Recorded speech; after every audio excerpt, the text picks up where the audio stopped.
Bom, gente, essa semana a gente vai continuar estudando a água, tá? Agora a gente vai estudar a água como um solvente universal, certo? A gente estudou o ciclo da água, a gente estudou a origem da água subterrânea, de onde vem e por onde vai toda a água, tá? Então, para entender um pouquinho essa de hoje, a gente precisa entender alguns conceitos. Soluto. O que é um soluto? Soluto são substâncias que podem ser dissolvidas ou diluídas em um solvente, como, por exemplo, o pozinho do suco, certo? Aquele suco de pó. Ele é um soluto, tá? Solvente. Solvente é a substância onde os solutos são dissolvidos, certo? E a solução, o que é? É o soluto mais o solvente. Por exemplo, quando a gente tem um refrigerante, tá fechadinho. Quando a gente abre ele, libera um gás, certo? Aquele gás estava dissolvido no líquido, tá? Do mesmo jeito que outras substâncias também estão dissolvidas. Para a gente saber o que é que tem em um produto, a gente tem que ler o rótulo, certo? Por exemplo, se a gente pegar água e um pouco de açúcar e misturar, certo? Aquele açúcar vai se dissolver na água, ou seja, o açúcar é o soluto, a água é o solvente. A água mineral que a gente bebe também é uma solução, porque nela estão dissolvidos alguns sais minerais. Uma solução ou substância, ela não deve ser avaliada apenas pelo seu aspecto visual, certo? Então, não se deve beber, cheirar ou tocar nenhuma substância ou mistura que a gente não conheça. A água, ela é uma substância capaz de dissolver inúmeras outras, por isso ela é chamada de solvente universal, tá? Por exemplo, as águas dos rios e dos mares, elas têm diferentes substâncias, como, por exemplo, sais minerais e gases dissolvidos nessa água, em diferentes quantidades, né? Lógico. Por isso, é possível que os peixes e organismos aquáticos vivam. Por quê? Porque eles vão utilizar para sua respiração o oxigênio que está dissolvido na água, tá? Vê só, a gente, se tiver uma água e a gente misturar um açúcar nela, a gente pode beber, mas porque a gente sabe o que é que tem ali, tá? Do mesmo jeito que pode ser uma água com açúcar, pode ser uma água com sal, certo? E a gente pode não aguentar beber, tá? Então, por isso que a gente só deve beber aquilo que a gente conhece. E por isso que existem os rótulos. Por exemplo, eu sou uma pessoa que eu tenho intolerância à lactose, tá? Então, eu tenho que olhar os rótulos para saber se aquela substância contém a lactose, tá? Senão, eu vou passar mal. E por isso que é importante. E principalmente no laboratório, a gente não deve olhar uma substância, achar que é água e ir lá e beber. Por isso que é proibido beber e comer em qualquer laboratório.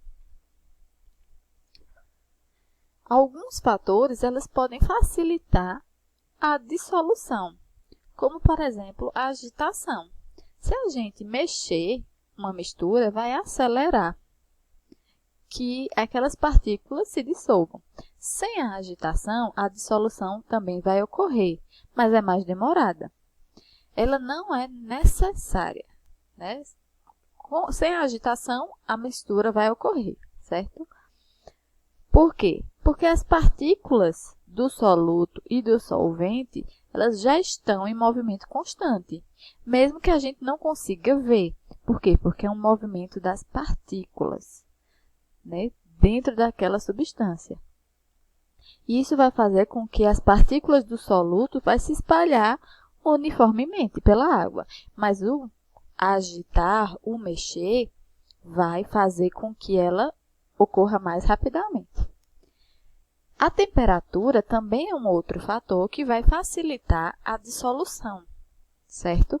Por exemplo, se a gente tem um leite quente e um leite gelado, e a gente vai dissolver um Nescau, um Nesquik, certo? Nesse leite, o leite quente ele vai dissolver mais fácil do que o leite gelado, certo? Por quê? Porque a temperatura vai influenciar na agitação das partículas, tá? Outra coisa, por exemplo, substâncias gasosas que estão dissolvidas em uma solução, com o aquecimento, vai favorecer a saída desse gás. Por exemplo, se você tem um refrigerante gelado e você bota ele em temperatura ambiente, e aí ele vai aquecendo, ele vai perdendo o gás, tá? Nem tudo a gente consegue dissolver na água. Por quê? Porque existem substâncias hidrossolúveis e substâncias hidrofóbicas. Por exemplo, hidrossolúveis. Hidro quer dizer água, certo? Solúveis em água. Então, essas substâncias hidrossolúveis, elas vão dar origem a uma solução ou a uma suspensão, tá? E as substâncias hidrofóbicas, elas vão formar uma mistura. Por exemplo, se você tem um copinho com água e você bota um pouco de óleo ou azeite, ele não vai se misturar. Por quê? Porque a gordura, que é o azeite ou o óleo, ele é uma substância hidrofóbica, tá? Ele repele a água, tá? O que é uma suspensão? A suspensão é aquela que, por exemplo, você misturou água e sal, certo? Só que você botou uma quantidade muito grande de sal. O sal está lá, misturado. Quando você deixa descansando um tempinho, certo? O sal que não dissolveu, ele vai decantar. Quer decantar? Pela sua densidade, ele vai ficar no fundo do copo, tá?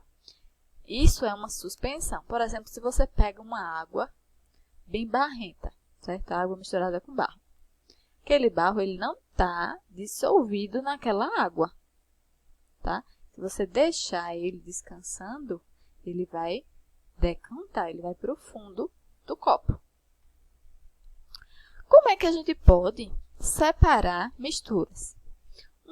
Uma maneira é a filtração, certo? Por exemplo, o café. No pó do café, a gente tem substâncias que se dissolvem e tem substâncias que não se dissolvem, certo? Para fazer essa separação, a gente faz o processo de filtração. A gente vai pegar a água quente, tá? E coloca no filtro. A água, por estar quente, né, já vai facilitar a dissolução, vai dissolver aqueles componentes que são solutos e passar pelo filtro. O processo de filtração, a gente vai utilizar um filtro que vai possuir poros.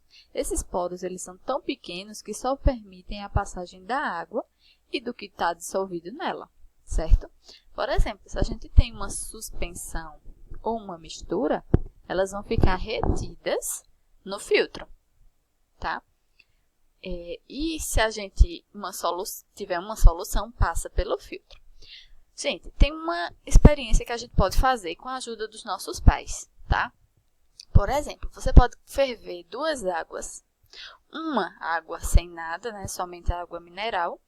E outra, uma água com açúcar misturado, tá? E você pode filtrar ela em 2 filtros diferentes, com café, certo?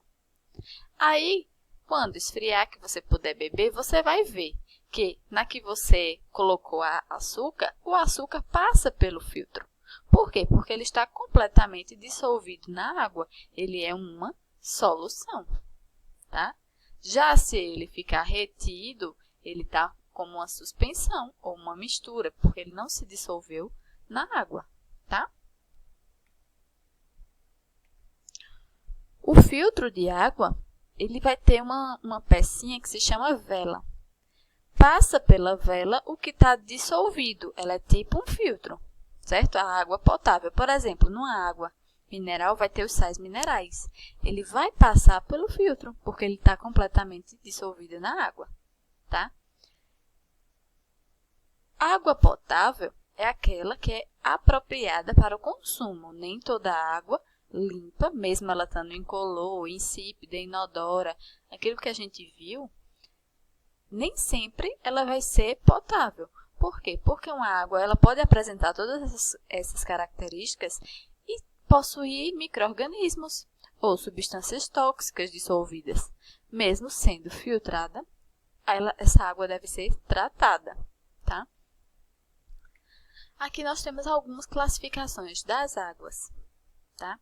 Por exemplo, uma maneira de classificar a água se relaciona com a quantidade de sais que está presente nela. De acordo com o CONAMA, que é o Conselho Nacional de Meio Ambiente, ela pode ser classificada em água doce, salobra ou salgada. A água doce, ela vai ter mais ou menos 5 gramas de sais por litro d'água. A salobra, ela vai ter mais de 5, mas vai ter menos de 30 gramas por litro de água. A salgada, ela vai ter mais de 30 gramas por litro de água, tá? Outra classificação das águas é em mineral, que é aquela que vai brotar de um aquífero. Mesmo brotando naturalmente, é necessário fazer uma análise para verificar se essa água está livre de contaminação. Depois que ela é verificada e está pronta para o consumo humano, a gente diz que ela é uma água potável, tá?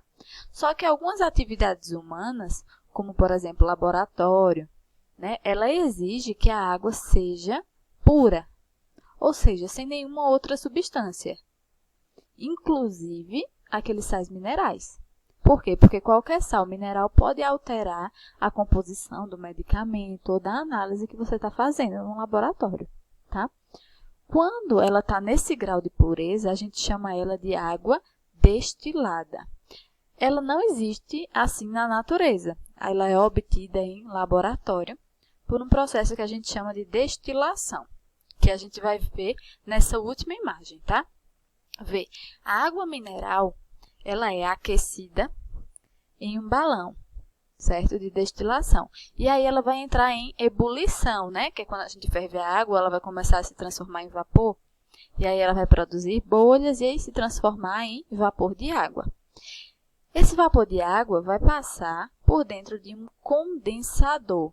Para quê? Para que ele entre em contato com a superfície do condensador e resfrie, se transformando novamente em água, certo? Essa água ela já vai estar sem os sais. Por quê? Porque os sais que existiam na água, eles vão permanecer lá no balão, porque o ponto de ebulição da água é um e dos sais é outro, certo? São pontos diferentes. E as salinas são lugares que ficam próximos ao mar, são regiões planas, com muito vento. Quando a maré enche, a água do mar fica retida lá nos tanques, certo? Rasos. Quando ela sai, vai ficar um pouquinho de água, como se fosse poças de água do mar, tá? E aí vai favorecer a evaporação da água para que a gente possa obter o sal. As salinas mais produtivas do nosso país estão no Rio Grande do Norte, tá? Então, a gente vê aí que os processos do ciclo da água, das transformações da matéria, eles entram aí nesses processos, tanto do laboratório quanto no processo de produção de sal, tá bom? Então, gente, foi essa a aula de hoje. Até a próxima semana.